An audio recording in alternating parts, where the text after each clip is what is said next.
Science, please! It's no fun being cold.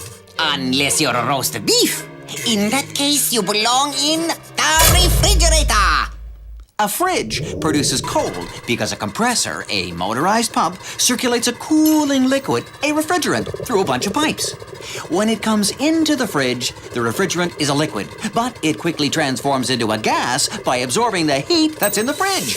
That's what makes it cold.